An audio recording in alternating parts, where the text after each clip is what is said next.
New World is so much like World of Warcraft, like an updated, modern, revised version. Amazon is the company behind New World, and you can tell that they've put a lot of resources into this game. It's kinda beautiful. When you load up New World, there's a fairly stock standard character creation screen.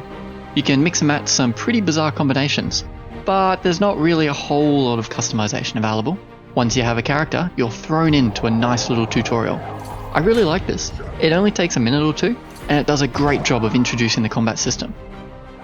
New World is an MMO, just like World of Warcraft, and it does, of course, have quests. You've got the bread and butter, go and kill 10 monsters type of quests.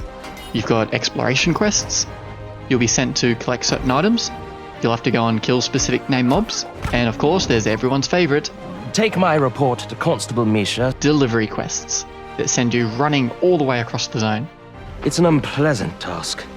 And this is where I thought New World really shines. Because whenever you need to go from point A to point B, there is so much stuff to do in between. And this is mostly because of the professions, which are really well done. There's 17 trade skills to level up, and you don't have to pick and choose. You can level up all 17 at once.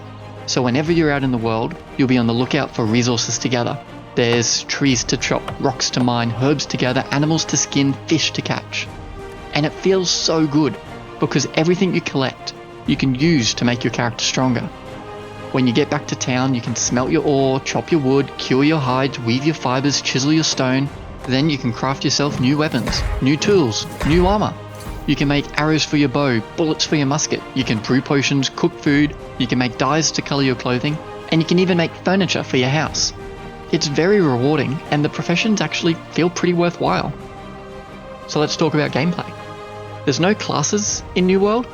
Instead, you simply choose whatever weapon you want to play with, and you can change weapons whenever you want. You can swing a mighty hammer like Thor, fire arrows from a distance, incinerate enemies with magic, or heal. It's totally up to you. There's 11 different weapons, and each weapon can be leveled up. Every weapon has a unique skill tree, so the more you use a particular weapon, the more abilities you unlock. You can choose whether to use the hatchet as a throwing axe, or as a melee berserker, whether you use the musket as a trapper, or as a sharpshooter. I'll make a separate video about all the different weapons, so subscribe if you're keen for that. If you have 3 to 5 friends, you can do dungeons. So we need to kill whatever that is on the ground. Kill that pile, because that's where they're coming from. Here you can get good gear, get unique crafting materials, and there's a variety of bosses to fight. Oh, fuck, he's big. Just make sure you bring a healer, and a tank might help as well. See, we just needed a healer and we'd be able to do this shit. Might take us a while, but we'll get it. If you're like me and get hit by everything, Run, Belsamol Reds. you might also want to stock up on some health potions. Like every good MMO, you can, of course, level up your character. Each time you level up, you get a few points to spend. It's pretty self-explanatory. Each stat will make certain weapons stronger, and there's a few bonus perks to pick up along the way. But what's really cool is you can respec whenever you want. You can also wear whatever armor you like, there's no restrictions. So if you want to be a healer, wearing heavy plate mail while also wielding a hammer, well, you're free to do that. Heavy armor will improve your block and your crowd control, light armor improves your damage, and medium armor does a little bit of both. While wearing light armor, you're also nimble on your toes, so you can roll. Whereas in heavy armor, you just do a little hop. There are 3 factions in the game.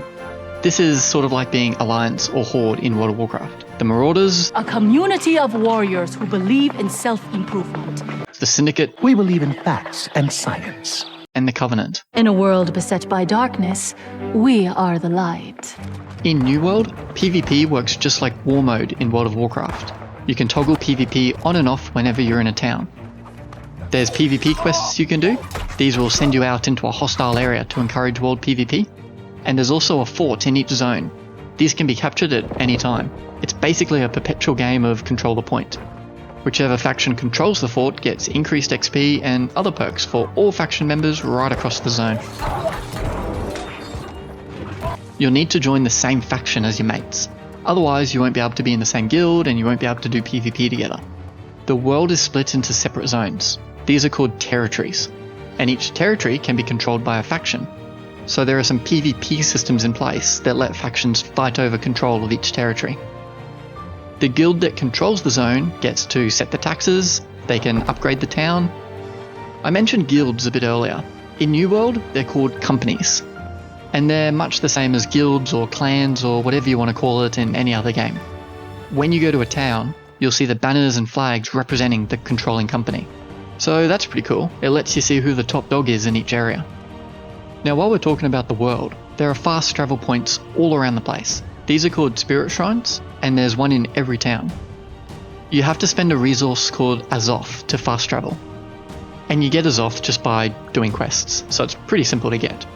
A lot of people have complained that it's a bit too expensive to fast travel, and some people are worried that they're going to introduce Azoth as a microtransaction in the future. So there's a few other ways you can get around the world. You can check into an inn, and you can fast travel back to that inn once every hour. You're here to check in? And finally, you can build up to 3 different houses in 3 different towns. Then you can fast travel to any of your houses for free, but it does come with a 4-hour cooldown. So there are quite a few different ways to get around the world. And yes, I did say houses. If you have the gold, you can buy a house. And then you'll need to pay property taxes each week to keep your house. Having a house lets you fast travel, but you can also hang trophies in your house, which gives your player buffs while they're out in the world. And of course, you can decorate your house. Whoever's house has the best decorations will be on display to the public, and your furnishings will be visible to anyone passing through the town. There's so many other systems to talk about, but I probably don't have time in this video. There's the whole storage system, so you can store items in a town, and you can even transfer items between towns that your faction controls. There's an auction house, or trading post, that you can use to buy and sell items to other players. The world is constantly under attack by the corrupted. These corruption breaches will get in the way and impede gathering, so you'll regularly need to get out in the world and close these breaches to reclaim the land.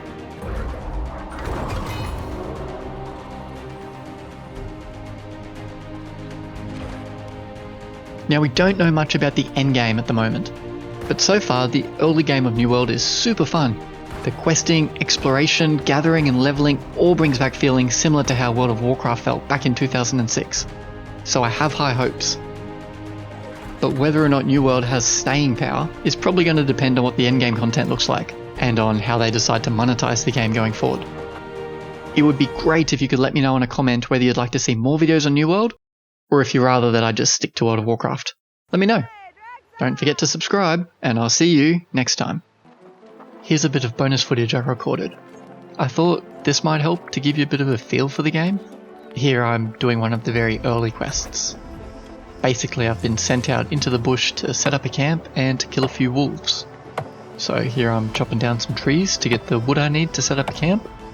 I've always wanted to do a bit of a Let's Play series, but I'm not sure that I'm interesting enough for people to actually sit and watch.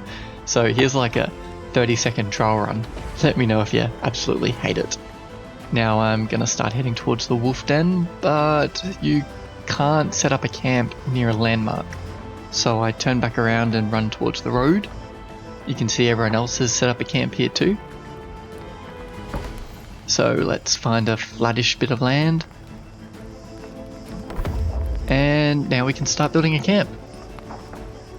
It just takes a few seconds.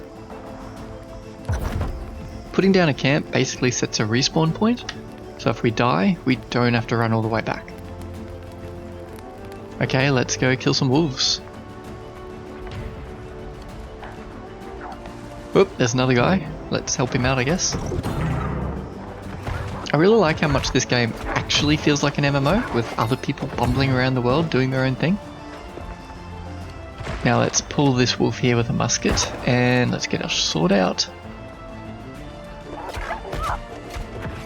Oh, and this guy's helping me. Anyway, thanks so much for your company. I really hope you like this video, and hopefully I'll see you next time.